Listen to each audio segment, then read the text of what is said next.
How we doing? Good? Guys, give it up for yourselves for coming out tonight. You're out of the house, you're here.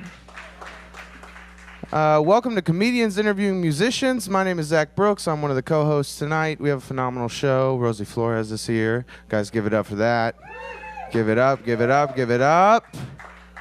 It's good to be here. It's good to be here doing comedy. I didn't originally want to be a comedian. When I was a little boy, I wanted to be a firefighter, right? But I quickly found out that you need two things to be a firefighter. Number one, you have to be in amazing shape, which I never have been. And number two, you can't be scared of fire, which I am. I don't even know why I thought that was an option when I was a kid, you know? Like, even if I joined the firefighters today, like, my job would probably be like the designated blanket giver-outer. You know, because when somebody survives a fire, they wrap them in a blanket, right? That never really made sense to me either. It's like, oh, you just survived a fire? It was about 3,000 degrees. Here's the thickest piece of wool we could find. We also made you some hot cocoa. Be careful, it's very hot. Why don't you sit on the back of this truck and watch your possessions burn? How does that sound? Huh? Does that sound good?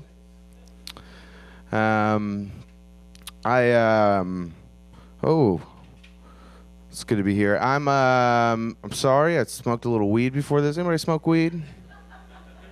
Anybody? Okay, we got some hands over here. Wheelchair? I know it's gotta...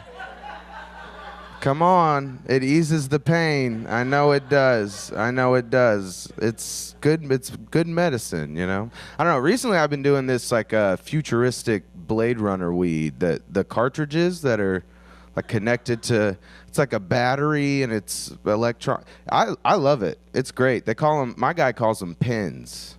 He's like, hey, you need another pin? You need more pins? I think it's great that they call them pins. It's kind of weird though, because I'm pretty sure it's the only reason I've forgotten how to write in cursive.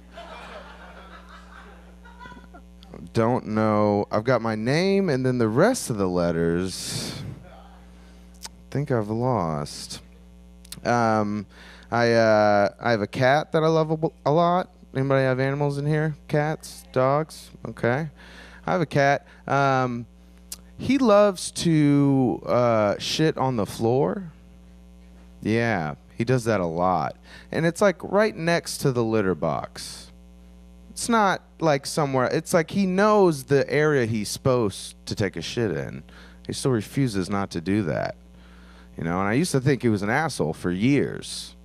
You know, until I actually saw him do it. Like I saw him take a shit on the floor from across the room. And then after he was done, he started trying to cover it up, you know, started pawing at it, but there's nothing there, you know, and that's when I was like, oh, he's not an asshole, he's just a moron. He's just a fucking idiot. All right, I get what's going on here. And I think that's the perfect metaphor for what's going on with Donald Trump right now. He's just a cat we should have never got. And he's shitting on the floor. He's trying to cover it up, but there's no cover. Everybody smells the shit. We can all smell it. I don't know. I'm doing my part to resist Donald Trump by staying unemployed. That's right. I'm not going to let him get those numbers up. Not on my watch. If you don't have a job right now, you have a moral obligation to your country to continue not having a job until matter of fact, if you do have a job right now, you have a moral obligation to your country to quit that job. That's right. That would probably work, though, honestly. If Trump woke up and unemployment was just at 100%, he'd be like, oh, fuck, my bad. All right. I'll leave. Sorry. All right. Well, that's all the stand-up I'm going to do for y'all tonight. How y'all feeling? Y'all feeling good?